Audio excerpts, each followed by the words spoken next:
In this video we are going to study an HTML page that looks like this.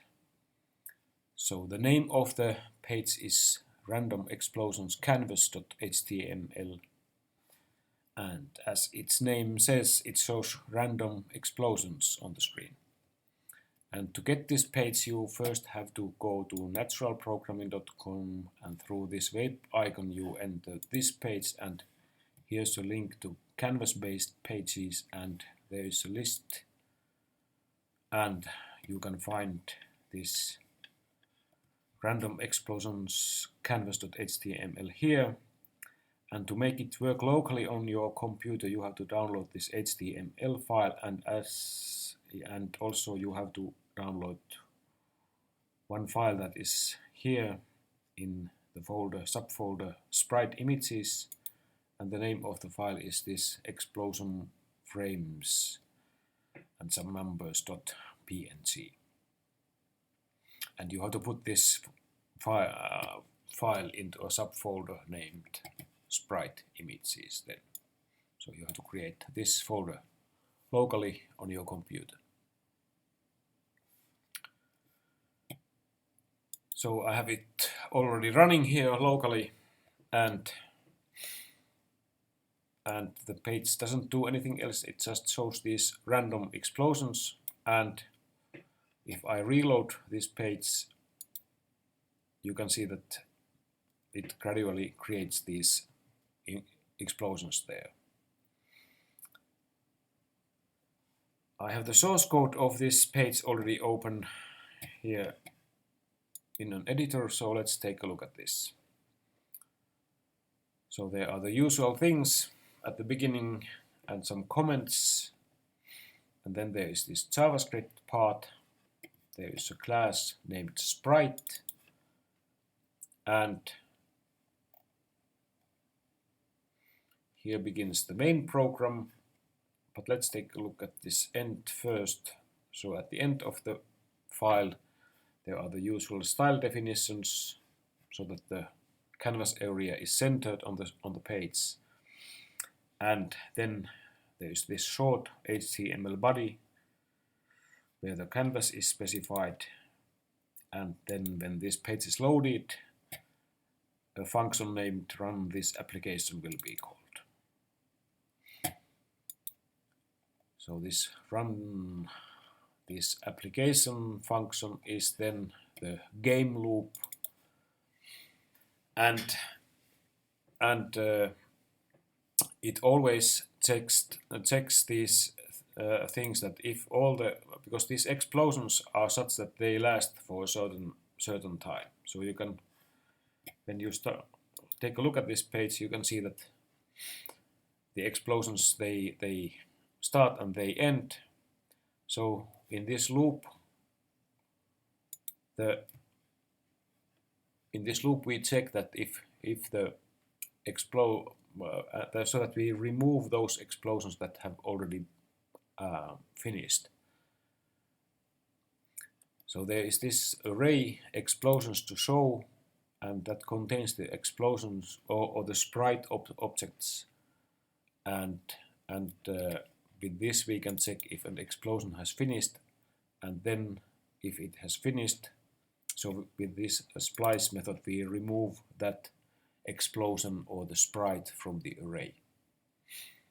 So this while loop just checks that, or removes the finished explosions from the array. So this array is specified earlier, and it is a public data item here. So then there is this if statement here that it checks that if the length of this array, if it is less than 300, then it calls another function named create random explosions, and this specifies that it creates 4 new explosions there. So with this arrangement we can create the explosions gradually. And then there is this draw on canvas method that draws everything to the screen, and then we set the timeout so that this same game loop will be called after 50 milliseconds, and this means that it is called something like 20 times every second.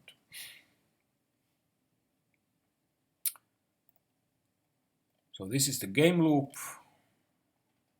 that starts executing when this page is loaded, and here is the draw on canvas function, and there are the usual things there that we take reference to the canvas and the context, and we fill the background with a dark slate gray color, and in this for loop we then draw all the explosions. So the explosions are Sprite objects, and the Sprite class has this draw method, and then we simply go through all the explosions in the array, in this array, and we draw them. And the draw method, so we will see it soon that it works so that well, when the whole explosion has been displayed, it stops showing anything. And here we have this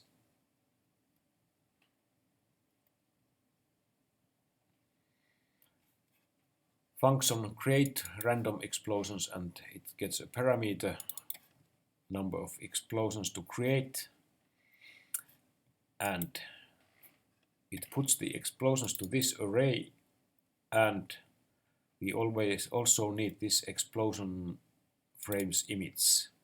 So we first create here an image object, and then we set this file as the source of the image.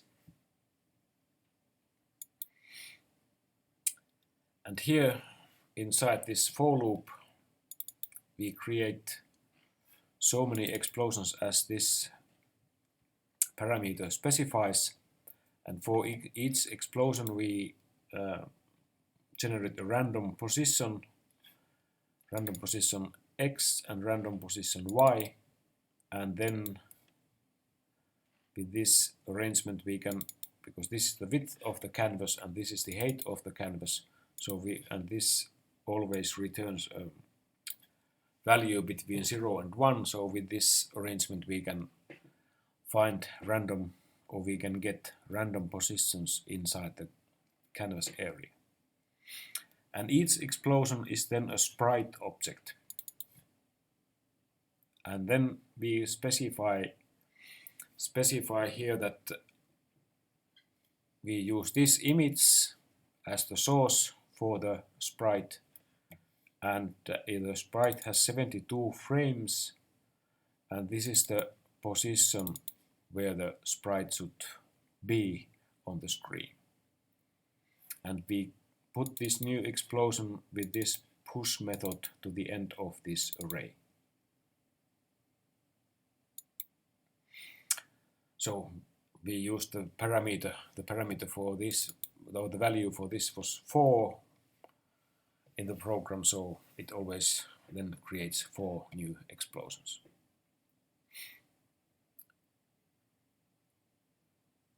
So then the key thing in this program is this sprite.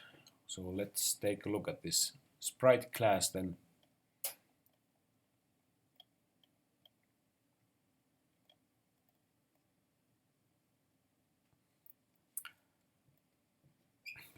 This comment says that a sprite is a sequence of pieces of an image. Those pieces frames will be drawn when the draw method is called. So this image then specify that from where we take the pieces of an image to show on the screen, and this tells that how many frames there are. So you can probably remember that the name of this file is now explosion frames 72, and so it means that there are 72 frames and each frame is 87 times 87 points. Or actually we could take a look at this image, because we can also look images with the browser.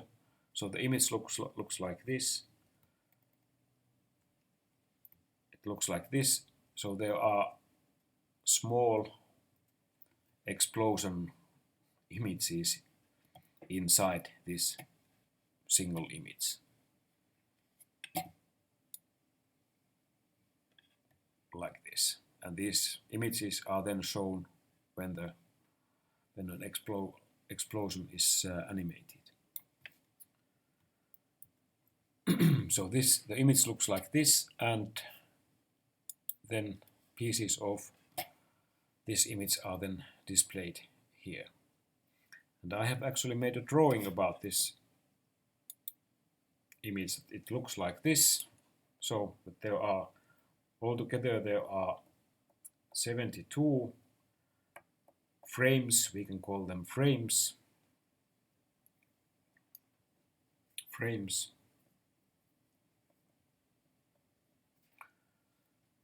And each frame has an index, and if we have 72 frames, their indexes go then from 0 to 71.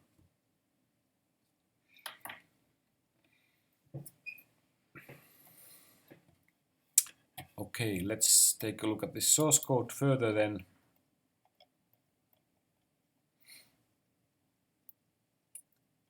Well, we store inside the Sprite object there are these many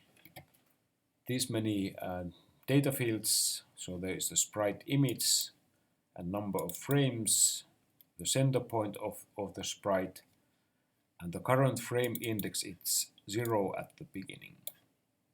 And then there is the frame width and frame height, and then there is a Boolean value, Sprite is alive. And this means that it is true as long as there is something to be shown on the screen. And then there is a method, Sprite has finished, which returns true or false depending on if the Sprite is already finished.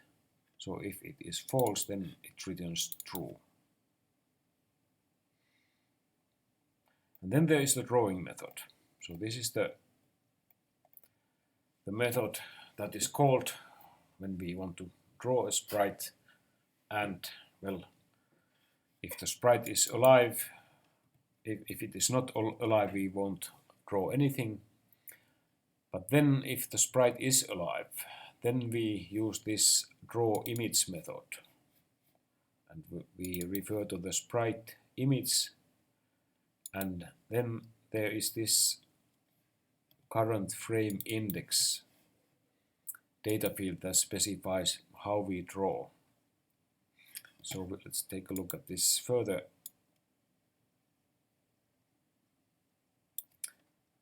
So this means that with these parameters we specify the place in the image where we take a frame, and then these parameters specify where on the screen we draw the frame, so that we always calculate with this. It depends on this current frame index, which is 0 at the beginning. That specifies that which frame is taken from here. And at the beginning, this index is 0, so it means that we take the first frame. So this refers to the x-coordinate inside the image, and this refers to the y-coordinate inside the image. And this is the frame width and frame height.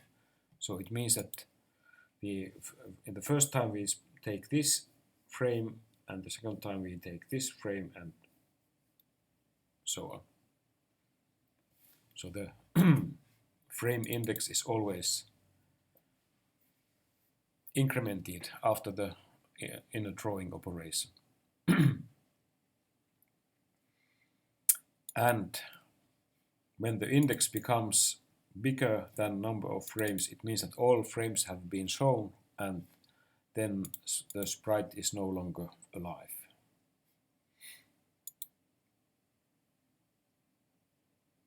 So it works so that we always it takes one of these images and it puts somewhere, because then there is this screen somewhere and the sprite is there, so it always takes an image and draws it to the screen. And these values then specify where on the screen the sprite should be drawn.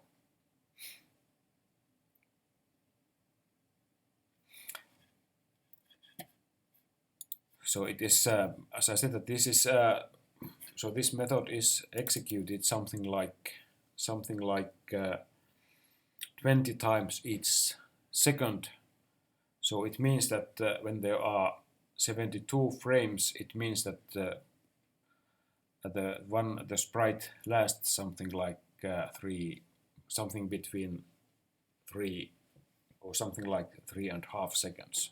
And if you take a look at this, a single sprite there, you can see that it is really something 3.5 seconds.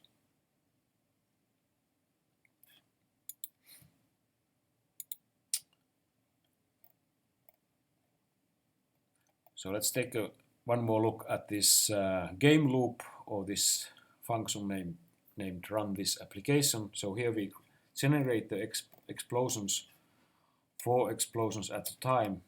So if I would modify this, that I would put there, it takes 100 explosions.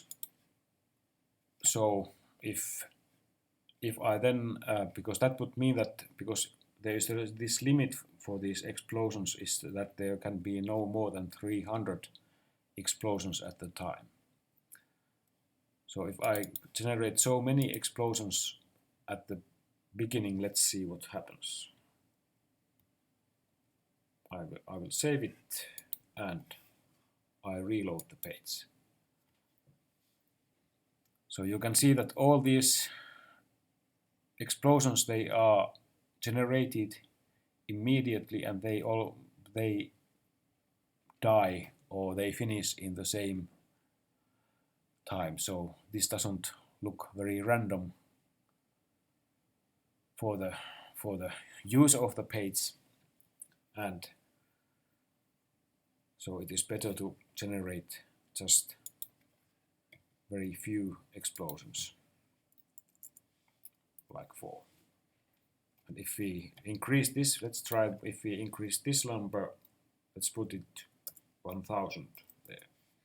So now it means that there could be 1000 explosions there. It is possible, maybe, that this computer will crash, but well, that's not likely. I will reload the page.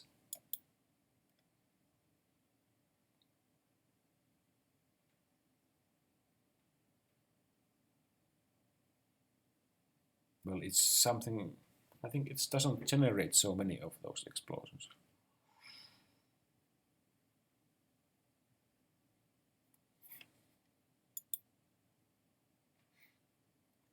So actually we could, you can test this yourself if you like. So if you uncomment this, you can put to see in the console window that what happens if you when you modify this number here. But so the original value was 300, and it looks like this.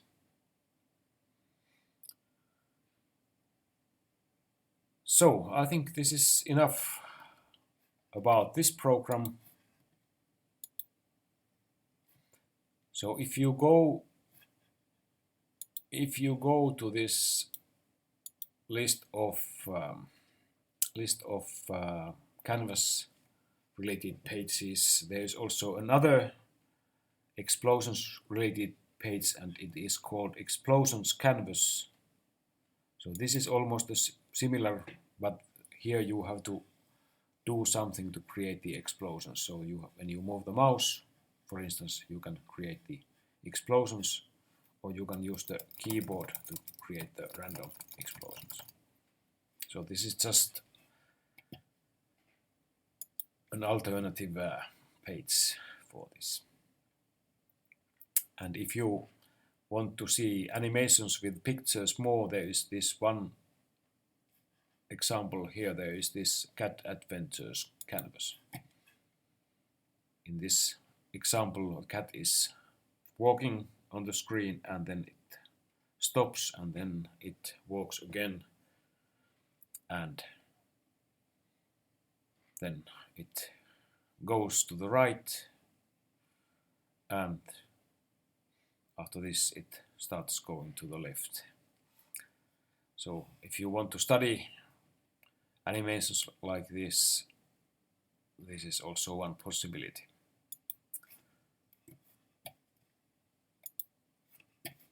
So I thank you for watching this video, and I hope you learned something. Bye bye.